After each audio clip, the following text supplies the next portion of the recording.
In conversations I'm having with aides privately, they're saying, hey, look what happened in 2000. They say it wasn't a problem. George W. Bush, he didn't get his information until 37 days passed, until December there. But it is sort of hard to fathom that we're all waiting. America, the world is waiting for the president to process this right now. So what is it going to take? Is this simply, like some cool meditation there behind closed doors? Why do we have to wait? When does someone walk in the room and say, Mr. President, you got to move on. This isn't about you. It's about the country.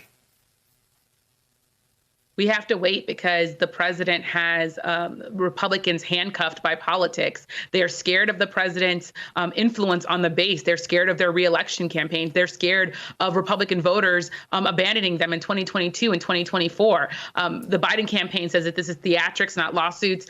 But this is really about a party looking for a leader, looking toward their leader and saying this person is going to have an outsized role to play in the party, and no one wants to cross him. So that's why we're waiting for all of this. And we're waiting because the president has made a real example of lashing out at opponents, perceived opponents. And that has a lot of people worried that they don't want to do anything that will cross the president. That's why, of course, he's continued to tweet throughout his entire presidency without really never being able to be reeled in.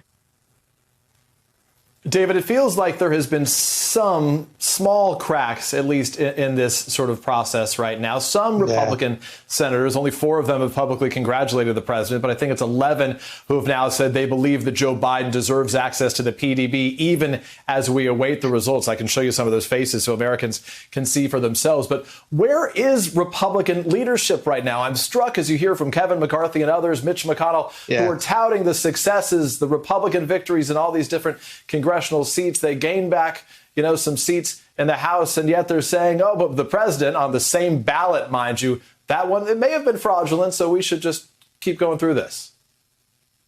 Yeah, Peter, it's a damning moment that every Republican that has spoken out fits on one screen here on television. And look, let's call it what it is. It is time for Republicans and Republican leaders and a large portion of the country to stop treating a 74-year-old man like a temperamental child, because this is no longer a joke. And Peter, this is no longer about Donald Trump. This is about American democracy and about the safety and security of our elections. We know Donald Trump, the man. We knew he was going to do this. Donald Trump said he was cheated when he won. So we could fully expect that he would say he was cheated when he lost. But this is about a political party that is defrauding the American people in real time.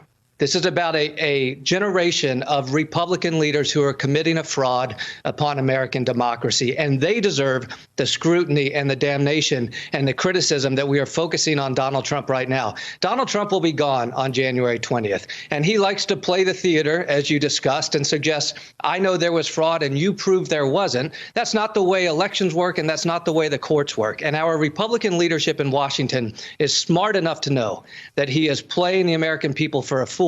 They are the ones that will survive past January 20th, but they should not survive past their next election. David, is this all about the next election, which is effectively the runoff to take place January 5th in Georgia, those 2 seats that will determine the majority in the Senate? It seems like that's why everyone's walking on eggshells, because they're so concerned about upsetting the president. They know they need his political capital to keep him in a good mood to come down there and help sort of rally the troops behind David Perdue and Kelly Loeffler there. Is that what this is all about?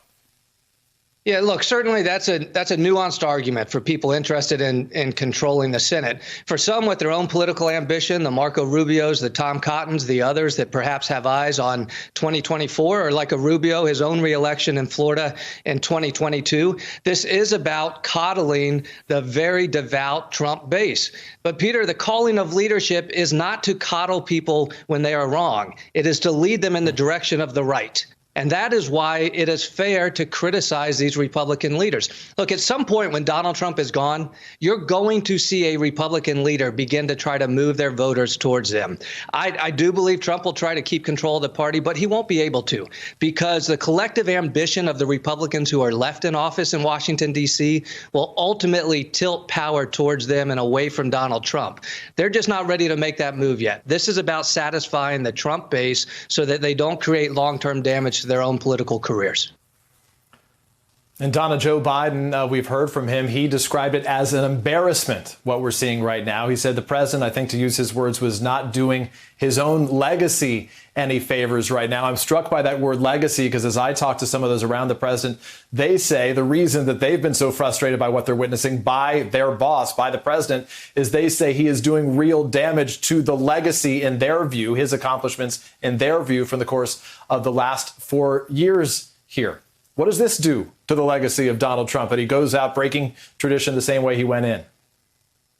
Well, you know, on day one, it was annoying. By day three, it was embarrassing. And now it's just downright dangerous. And I think for the president, for somebody who, you know, has ushered in this, you know, giant leap toward a vaccine for coronavirus, just at the point where his presidency is beginning to deliver on that, he actually could have taken this time between now and the end of his time in the White House and begun to celebrate that and double down on making sure that we can really tackle the coronavirus so that his legacy would not be the deaths of hundreds of thousands of people and millions of people who are sick. But that's exactly what it is.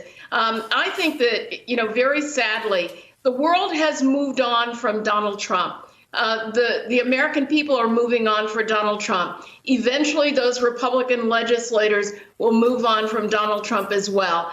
And that he couldn't figure out in these waning days now of his presidency a way that he can talk about his presidency so that he has a legacy to leave is on him. And frankly, I don't think there's much of a legacy when you have hundreds of thousands of people dead and you didn't do anything about it. That happened on your watch. You knew it, and it's continuing to rage. That will be the legacy of Donald Trump, plus the legacy of destroying our democratic process and transition of government that we've always known, and that is on him. And so a silly child, a foolish toddler, is going to take himself to January 20th and really, frankly, end where he began his presidency, in the American carnage that he delivered to the American people.